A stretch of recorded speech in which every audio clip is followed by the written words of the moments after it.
போக்கிரிகள் அப்படின்னு சொல்லி சந்தேகப்படுற எல்லாரையுமே அழிக்கிறது தான் ஒரே வழி. போக்கிரிகள் அப்படின்றவங்க பிறவி குற்றவாளிகள். குற்றம் அப்படின்றது அவங்களோட ரத்தத்திலேயே கலந்துருக்கு.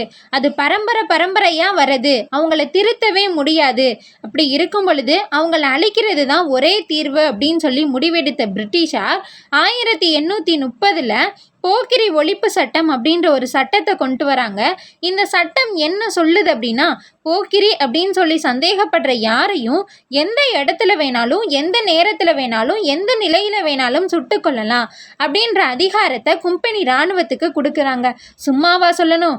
ஏற்கனவே இந்தியாவில் ஒரு வெறி பிடிச்ச வேட்டை நாய் போல இருந்த காலனிய இராணுவத்துக்கு இந்த சட்டம் அப்படின்றது ஒரு மிகப்பெரிய வாய்ப்பை கொடுத்துருக்கு அப்படின்னே சொல்லலாம். போர்க்களமே இல்லாத சமவெளி பகுதியில் கூட மனிதர்களை கண்மூடித்தனமாக சுட்டு கொண்டிருக்காங்க. போக்கிரி ஒழிப்புல புகழ்பெற்ற ஒரு கும்பெனி அதிகாரி வில்லியம் ஸ்லீமன். இவர் என்ன சொல்லி பதிவு செய்கிறாரு அப்படின்னா, 6 வருஷத்தில் 3266 போக்கிரிகளை நான் கொண்டிருக்கேன் அப்படின்னு சொல்லி ரொம்ப பெருமையோட பதிவு செஞ்சுருக்காங்க. ஒரு நிமிஷம் இந்த எண்ணிக்கையை நினச்சி பாருங்களேன். ஒரே ஒரு அதிகாரி கொடுத்துருக்கக்கூடிய விவரம் மட்டும்தான் இது. இது போல் எத்தனை அதிகாரிகள் எத்தனை ஆண்டுகளாக எத்தனை ஆயிரம் போக்கிரிகளை சுட்டு கொண்டிருப்பாங்கன்னு சொல்லி நினச்சி பாருங்க.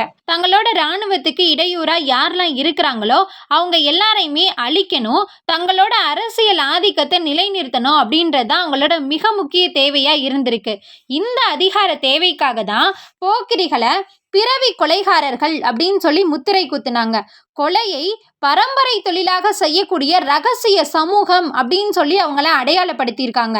ஒரு தனிப்பட்ட மனிதன் செஞ்ச குற்றத்தை முன்வச்சு அவனோட ஒட்டுமொத்த சமூகத்தையும் இனத்தையும் மக்கள் கூட்டத்தையும் ஒழிச்சு கட்டணும் அப்படின்னு சொல்லி பல வடிவங்களில் இவங்க தாக்குதல் நடத்தியிருக்காங்க. தொடர்ந்து அடுத்த வீடியோவில் சந்திப்போம். நன்றி.